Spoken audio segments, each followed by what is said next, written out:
ਖਬਰ ਦੇ ਵੱਲ ਵਧੀਏ ਤੇ ਗੱਲ ਕਰੀਏ ਕਹਿੰਦੇ ਆਪ ਦੇ ਨਾਲ ਪੰਜਾਬ ਦੀਆਂ ਸੀਟਾਂ ਵੰਡਣ ਤੋਂ ਬਾਅਦ ਹੁਣ ਜਿਹੜੀ ਕਾਂਗਰਸ ਆ ਉਹ ਯੂਪੀ ਤੇ ਮਹਾਰਾਸ਼ਟਰ ਦੇ ਵੱਲ ਵਧੀ ਹੈ ਕਿ ਵਾਕਈ ਸੀਟਾਂ ਦਾ ਵੰਡ ਵਡਾਰਾ ਤੈਅ ਹੋ ਗਿਆ ਸ਼ਰਮਾ ਜੀ ਹੋ ਗਿਆ ਫਾਈਨਲ।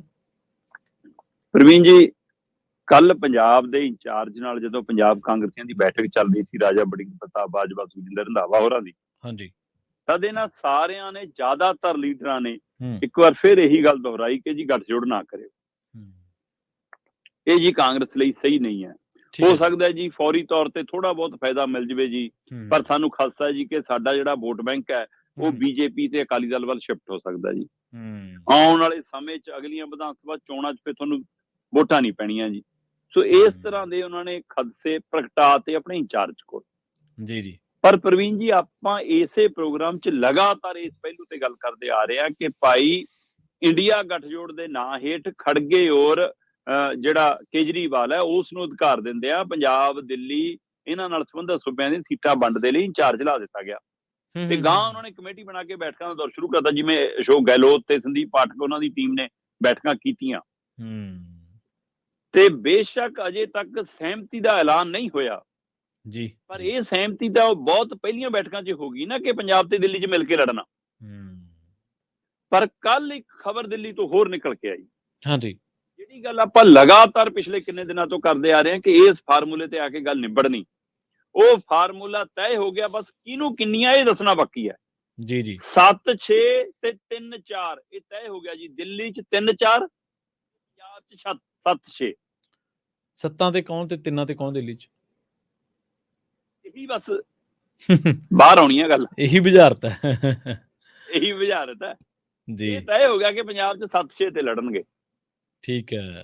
ਇਸ ਲਈ ਕਾਂਗਰਸ 8 ਸੀਟਾਂ ਮੰਗਦੀ ਸੀ। ਜੇ 7-6 ਵਾਲਾ ਫਾਰਮੂਲਾ ਆਉਂਦਾ, ਕੀ ਕਾਂਗਰਸ ਆਪਣੀਆਂ 2 ਛੱਡੂਗੀ 6 ਤੇ ਆਊਗੀ ਜਾਂ 1 ਛੱਡੂਗੀ 7 ਤੇ ਆਊਗੀ?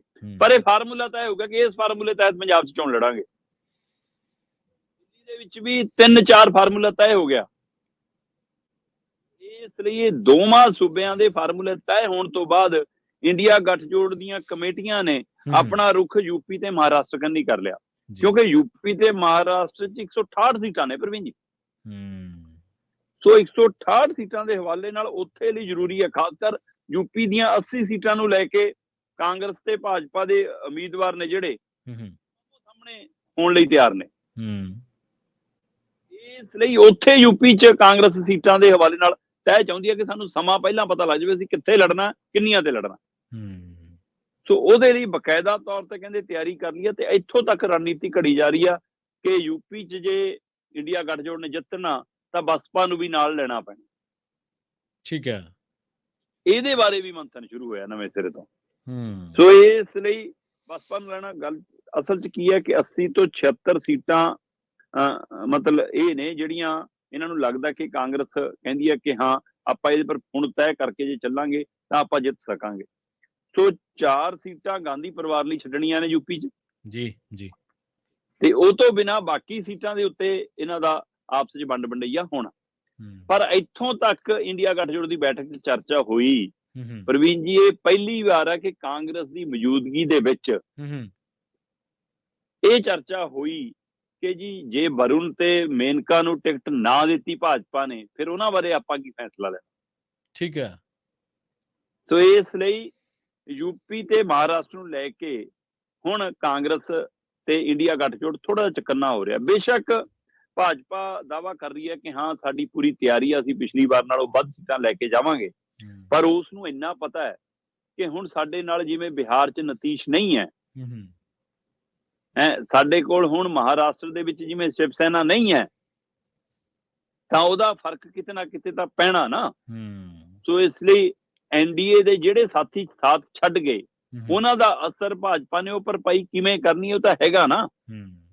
ਸੋ ਇਸ ਲਈ ਇੱਕ ਪਾਸੇ ਇੰਡੀਆ ਗੱਠਜੋੜ ਦੇ ਵਿੱਚ ਪੰਜਾਬ ਤੇ ਦਿੱਲੀ ਸੀਟਾਂ ਕਿੰਨੇ ਕਿੰਨੇ ਤੇ ਲੜਨਾ, ਇਹ ਫਾਰਮੂਲਾ ਤੈਅ ਹੋ ਗਿਆ, ਪਰ ਕਿੰਨੇ ਤੇ ਕਿਹਨੇ ਲੜਨਾ ਇਹ ਬੁਝਾਰਤ ਅਜੇ ਰੱਖ ਲਈ, ਜਦੋਂ ਕਿ ਹੋ ਸਕਦਾ ਅੰਦਰ ਇਹ ਵੀ ਤੈਅ ਹੋ ਗਿਆ ਹੋਵੇ, ਇਹ ਗੱਲ ਬਾਹਰ ਨਹੀਂ ਆਈ ਅਜੇ। ਜੀ ਜੀ ਪਰ ਕਿਹੜੀ ਕਿਹੜੀ ਸੀਟ ਤੋਂ ਲੜਨਾ ਅਜੇ ਇਹਦਾ ਅੰਕੜਾ ਆਉਣਾ ਬਾਕੀ ਹੈ। ਦੂਏ ਪਾਸੇ ਭਾਜਪਾ ਵੀ ਆਪਣੀ ਪੂਰੀ ਤਿਆਰੀ 'ਚ ਹੈ। ਭਾਜਪਾ ਨੇ ਉਹ ਸੀਟਾਂ ਲੱਭੀਆਂ ਨੇ 48 ਦੇ ਕਰੀਬ, ਜਿਹੜੀਆਂ 'ਚ ਕਹਿੰਦੇ ਪਿਛਲੀ ਵਾਰ 2% ਵੋਟ ਦੇ ਫਰਕ ਨਾਲ ਹਾਰ ਜਿੱਤ ਹੋਈ। ਠੀਕ ਹੈ ਜੀ। ਚਾਹੇ 2% ਵੋਟਾਂ ਵੱਧ ਲੈ ਕੇ ਅਸੀਂ ਜਿੱਤ ਗਏ ਜਾਂ 2% ਵੋਟਾਂ 2 ਜਾਂ 2 ਤੋਂ ਘੱਟ % ਵੋਟਾਂ ਨਾਲ ਅਸੀਂ ਹਾਰ ਗਏ। ਕਹਿੰਦੇ 48 ਅਸਲ 'ਚ ਕੀ ਹੈ ਕਿ 2019 'ਚ ਭਾਜਪਾ 303 ਸੀਟਾਂ ਜਿੱਤ ਗਈ ਸੀ ਜੀ ਤੇ 240 ਹੋਰ ਜਿੱਤ ਗਏ ਸੀ। ਸੋ ਜੇ ਉਸ ਹਵਾਲੇ ਨਾਲ ਦੇਖੀਏ ਕਹਿੰਦੇ 48 ਸੀਟਾਂ ਮਤਲਬ ਕਿ ਤੁਰਪ ਦਾ ਪੱਤਾ ਸਾਬਤ ਹੋ ਸਕਦੀਆਂ ਨੇ ਨਾ, ਇਹਦਾ ਸੀਪ ਲੱਗ ਸਕਦੀ ਹੈ 48 ਨਾਲ ਜੇ ਇੱਧਰ ਉੱਧਰ ਹੋ ਗਈਆਂ। ਸੋ ਇਸ ਲਈ ਕਹਿੰਦੇ ਇਹਨਾਂ ਪਰ ਫੋਕਸ ਕਰ ਰਹੇ ਨੇ ਤੇ ਜਿਹੜੀਆਂ ਸੀਟਾਂ 2% ਦੇ ਫਰਕ ਨਾਲ ਜਿੱਤ ਹਾਰ 'ਚ ਹੋਈਆਂ ਨੇ, ਭਾਜਪਾ ਉੱਥੋਂ ਵੱਡੇ ਚਿਹਰੇ ਤਾਰਨਾ ਚਾਹੁੰਦੀ ਹੈ। ਠੀਕ ਹੈ। ਜਿਹੜੀਆਂ ਸੀਟਾਂ ਉਹਨਾਂ ਨੇ 35% ਤੋਂ 40% ਦੇ ਫਰਕ ਨਾਲ ਜਿੱਤੀਆਂ ਹੋਈਆਂ ਨੇ, ਉੱਥੋਂ ਨਵੇਂ ਚਿਹਰੇ ਤਾਰਨ ਦੀ ਸਕੀਮ ਬਣਾ ਰਹੀ ਹੈ। ਸੋ ਇਸ ਲਈ ਭਾਜਪਾ ਨੇ ਵੀ ਆਪਣੀ ਰਣਨੀਤੀ ਤੇ ਕੰਮ ਸ਼ੁਰੂ ਕਰ ਦਿੱਤਾ ਤੇ ਇੱਧਰ ਕਾਂਗਰਸ ਨੇ ਇੰਡੀਆ ਗੱਠਜੋੜ ਦੇ ਵਿੱਚ ਹੌਲੀ ਹੌਲੀ ਸੀਟਾਂ ਦੇ ਨਿਬੇੜਨੇ ਵੱਲ ਨੂੰ ਕੰਮ ਵਧਾ ਲਿਆ। ਸੋ ਜੇ ਤਾਂ ਪੱਛਮੀ ਬੰਗਾਲ, ਯੂਪੀ ਤੇ ਬਿਹਾਰ ਤੇ ਮਹਾਰਾਸ਼ਟਰ ਦੇ ਵਿੱਚ ਇਹਨਾਂ ਦੇ ਵੰਡ ਦਾ ਬਖੇੜਾ ਨਾ ਪਿਆ, ਪ੍ਰਵੀਨ ਜੀ, ਫਿਰ ਇੰਡੀਆ ਗੱਠਜੋੜ ਕਾਇਮ ਰਹੂਗਾ। ਜੇ ਇਹਨਾਂ ਚੋਂ ਕਿਸੇ ਵੀ ਸੂਬੇ 'ਚ ਪਿਆ ਫਿਰ ਇਹ ਗੱਠਜੋੜ ਵਿਖਰ ਸਕਦਾ। ਫਿਲਹਾਲ ਪੰਜਾਬ ਤੇ ਦਿੱਲੀ ਦੀਆਂ ਸੀਟਾਂ ਕਿੰਨੀਆਂ ਕਿੰਨੀਆਂ ਤੇ ਲੜਨਾ ਇਹ ਤੈਅ ਹੋ ਗਿਆ, ਪਰ ਕਿਹੜੀ ਕਿਹੜੀ ਤੇ ਕਿਹਨੇ ਲੜਨਾ ਇਹ ਅਜੇ ਬਾਹਰ ਆਉਣੀ ਗੱਲ ਬਾਕੀ ਹੈ। ਜੀ।